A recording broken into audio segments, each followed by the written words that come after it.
नमस्कार मित्रांनो, आजचा व्लॉग थोडासा खास आहे कारण आज होता बघण्याचा कार्यक्रम। सकाळपासून संध्याकाळपर्यंत काय काय घडलं, सगळी गडबड, थोडा थकवा आणि भरपूर आठवणी सगळ्या या व्लॉगमध्ये आहे। चला तर मग सुरुवात करूया। आज सकाळीच मला माहेरी जायचं होतं, त्यामुळे पटपट सगळी घरातली कामे आवरली आणि मग घेतलं। थोडंसं डोकं दुखत होतं म्हणून चहा ठेवला, कारण आज चहा प्यायला नव्हता। चहा पिऊन आम्ही निघालो। माझ्या बहिणीला पिकअप करून आम्ही सरळ माहेरी गेलो। हे बघा माझ्या केसांचा अवतार। माझ्या केसांचा अवतार दरवेळेस असाच होतो। आणि हे बघा माझी बहीण, तिलासुद्धा आम्ही घेतलं आणि गेलो। घरी पोहोचलो, आधीच पाहुणे आलेले होते। मग काय लगेच घाईघाईत तयारी सुरू केली। साडी नेसणं, दागिने सगळं पटकन उरकायचं होतं।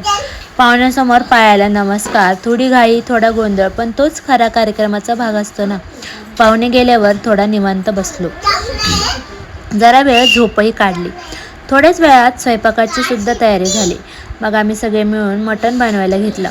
माझ्या नवऱ्याने मला खूप मदत केली। एकत्र स्वयंपाक करणं, हसणं, बोलणं असे मोमेंट्स खरंच खास असतात ना। नंतर सगळ्यांनी मिळून, हे माझ्या नवऱ्याने बनवलं होते रेसिपी, ही रेसिपी तुम्ही बघून घ्या। मग नंतर आम्ही काय केलं, सगळ्यांनी मिळून जेवण केलं। जेवणानंतर आता तुम्हाला आमचे बाबा दिसतील। हे रेसिपी बनवत होते, यासाठी मी खूप मोठा शूट घेतलेला आहे तुम्हाला रेसिपी दाखवण्यासाठी। छान असं तर्रीदार त्यांनी मटण बनवलेलं आहे आणि ते म्हणले रेसिपी शूट कर, यासाठी मी रेसिपी शूट केली। मग आम्ही काय केलं, नंतर सगळ्यांनी मिळून जेवण केलं। जेवण झाल्यानंतर थोडेच बाबा चिडले होते, मग कारण आम्ही पसारा तसाच ठेवून बसलेलं होतं। आता माझे पप्पा काय करतात, सगळं आवरून घेतात।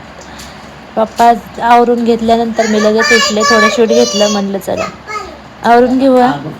आणि नंतर जरा झोपलो। खूप थकवा आला होता, थोडा कंटाळाही आला होता, पण दिवस मस्त गेला। घरचं वातावरण, माणसं, कार्यक्रम सगळं छान वाटलं।